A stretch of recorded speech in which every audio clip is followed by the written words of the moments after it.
In our last Manowar video, Auric came back to Earth on the Vine spacecraft, and he claimed that a part of Romania belonged to him and the slaves that he freed. However, since landing, all of the world's powers have viewed Auric's arrival as an alien invasion. After a failed attempt by the Russian government to attack, a US agency has sought out the assistance of Toyo Harada to bring an end to Auric's barbaric reign.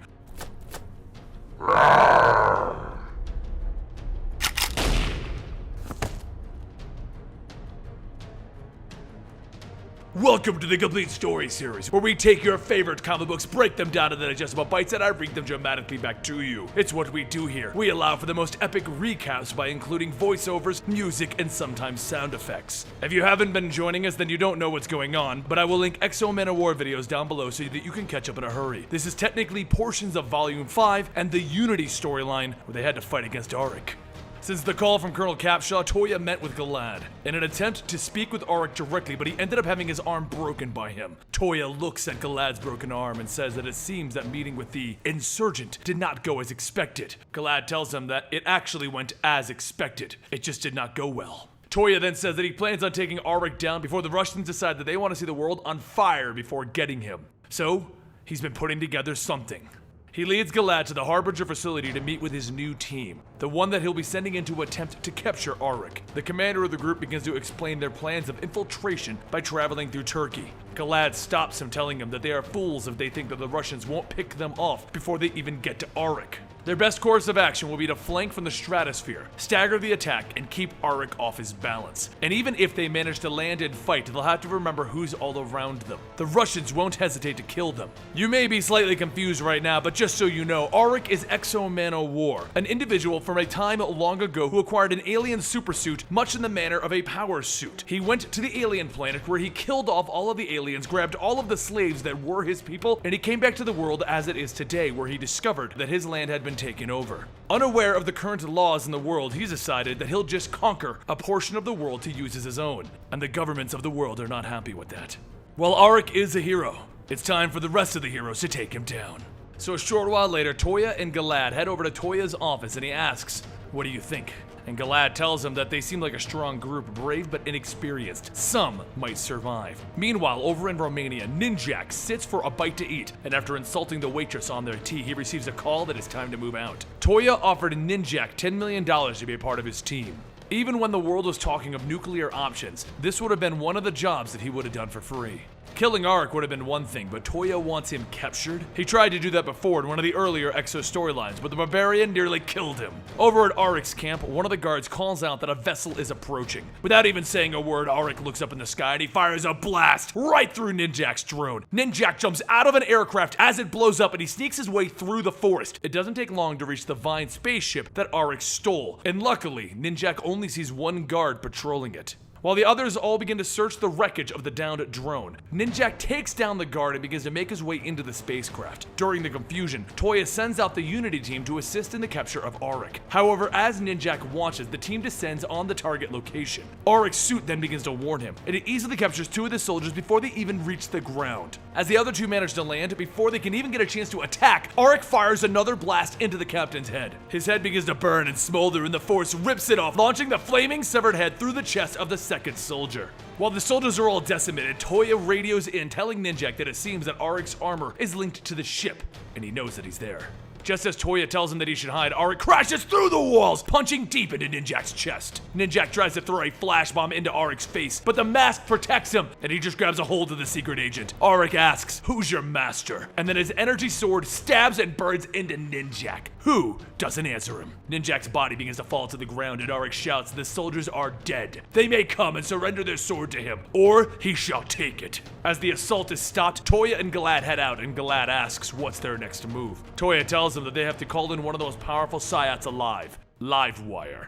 As the two of them enter into Livewire's shack, Toya wastes no time in explaining their current situation and what they're facing. The possibility of not stopping Auric before the Russians move could lead to a nuclear missile being launched and destroying everything around the target area. Toya goes on to tell her that she isn't just one of the few people that he trusts. He needs her, so he will not require an apology. Livewire says that's good because he won't be getting one. She is loyal to him, even though some of his goals she cannot agree with. There is a code that she lives by, and she proved by freeing Peter Stanchek. What was being done to those children was not right. But so long as they both know that she didn't betray him, she will assist in their efforts. A short while later, back in the spacecraft, Ninjak frees himself from his chain bindings and recovers his equipment. As he does, he reports back to Toya, informing him that they are currently on their way towards him. Just as Toya's ship gets closer, Toya detonates the ship's self-destruct and brings him, Galad, and Livewire down into it. Once they get in, Galad looks around and says that he really doesn't like this. There's no one around and he's seen enough traps in his lifetime to know that this is going to be one. The three make their way to Ninjak's location to try and free him, but not long into their walk, the guards begin to attack. Toya turns back to them, using his Psyot abilities to rip apart the attackers. And over in the control room, a siren goes off, and Ninjak tells him that that can't be good. Just then, the doors open and more guards appear. Ninjak throws his sword into one of them, and he fights back against those that he can, but then he begins to feel a rumble. The rumble travels through the entire ship as it starts to blast off, and it slowly climbs into the sky. But after a few moments of preparing, the ship then rockets into space, and Arik smiles and says, "This'll be like lambs to the slaughter." With the spacecraft in space, more guards continue to flood in, but Galad, Livewire, and Toya have no issues in killing them. Once the last of them has fallen, Livewire says that she will try and communicate with the ship to try and see if they can bring it back down to Earth. You see, Livewire's abilities are to be able to communicate with any form of electronic. As the last of the guards fall, Toya says that he'll head over to Ninjak's location while they try to bring the ship back down. Livewire and Galad make their way to the ship's core, and Livewire taps in. But as she does, she says that she can see Arik is interfering with her connection, like he's a part of this ship. She then turns back as he's a digital Arik attack and stab into her. Galad calls out that they need to hurry and sever Arik's connection, and he's going to need some help in doing so. He then sees Arik connecting into the ship, and he charges in punching. After getting back up, Arik tells him,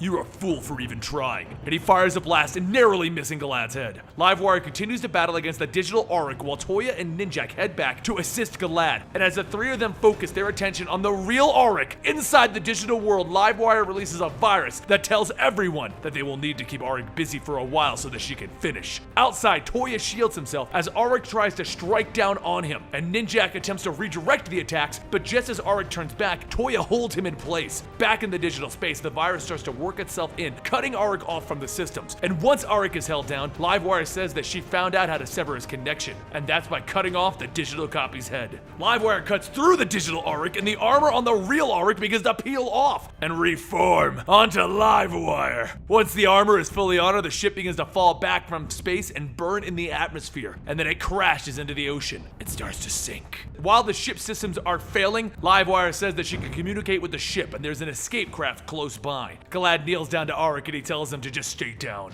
"We have your armor. Don't make us take your life." But as he goes on, Galad asks, "What? You have nothing to say?" Arik smiles and tells him, "No, I'm just waiting." Soon Livewire screams, and Toya manages to catch her before falling. Galad demands to know what's going on. They are facing a nuclear war if he doesn't stop this. And Arik tells them that the armor lives. It acts, and it listens to him. Livewire begins to move, and she tells them to run, and Toya asks why. But that's when the suit fires a blast at him. Arik takes that chance to attack and punch down Galad. Galad gets up, trying to stop Livewire from attacking Ninjak, telling her that she needs to stop this. So Ninjak throws two shurikens, and as they get close, Arik tells the suit to spin around. And as they land, they're in Galad's back. Arik calls out the Ninjak so that they can fight, but Livewire screams not to. With no control, the armor fires two small missiles into the ship's hull, blasting and creating a hole for water to begin to pour in. While the room begins to flood, Arik steps out telling them that they should not have stood against him. "We could have been mighty allies." As the sea washes over, Toya wakes up and he plugs the hole before more water can come back in. He tells everyone that he's still weak, so they're going to need to hurry. So Livewire picks herself back up, and as she does, the suit begins to show her things. It begins to show her her past, as if the suit is bonding with her. Visions of her past, then Arik's. It's like the suit is accepting her, and as her eyes begin to glow, she says that she's got it. She's in full control of the Exo Manowar armor. She begins to blast a hole in the door, stating that she knows which way to go. The escape pod should be over there. And as they make their way through, Ninjak looks around at all of the survivors and says, "Yeah, totally a bloody trap."